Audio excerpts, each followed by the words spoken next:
des changements, il faut que j'ai les meilleures solutions possibles. Donc je suis en train de les étudier, mais pour moi c'est surtout un équilibre, puisque tu l'as dit, c'est pas forcément qu'un secteur, euh, c'est une complémentarité dans les deux lignes, hein, et dans les deux surfaces de vérité, hein.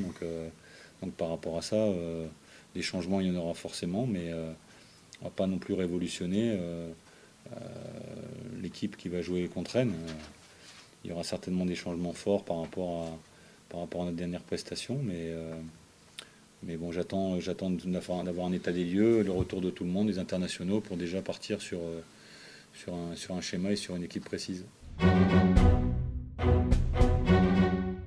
Pour l'instant, on ne peut pas le dire, parce qu'il y a eu, il y a eu une défaillance collective, mais aussi de la part des garçons sur lesquels on veut se reposer un peu plus, sans que ce soit un privilège pour autant. Mais pour l'instant, c'est difficile aujourd'hui peut-être d'être cadre actuellement. C'est-à-dire quand on aspire à être cadre, c'est parler un peu plus, donner la confiance aux autres.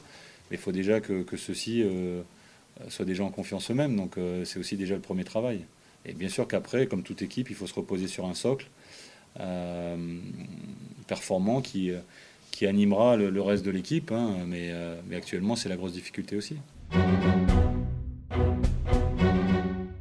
Bah, c'est aussi un critère sur lequel on pourra répondre positivement ou pas, mais ça dépend aussi des garçons, encore une fois, hein.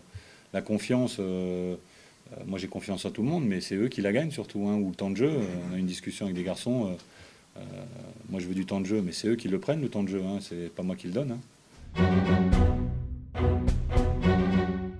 Elle est pas tout à fait comme on pourrait l'apprécier ou la vouloir, quoi. Donc la concurrence, pour moi, ça aide les garçons qui sont peut-être au départ dans l'équipe à se sublimer, à regarder dans le rétroviseur.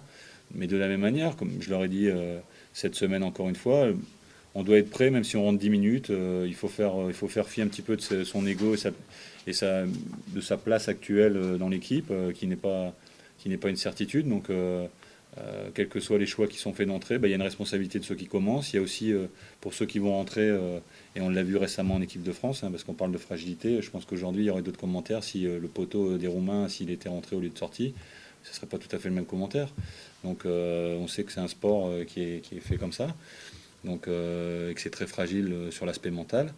Donc aujourd'hui, moi ce que j'ai demandé, c'est que les choix qui sont faits dès le départ, c'est une responsabilité. Ceux qui rentrent 10 minutes, ils doivent se mettre le cul par terre pour 10 minutes, parce que c'est pour le bien du collectif, et que en ce moment, c'est tout le monde qui est dans le viseur, hein. Il n'y a pas forcément ceux qui jouent, il y a ceux qui jouent pas, il y a l'entraîneur, il y a le président, il y a les gens qui sont...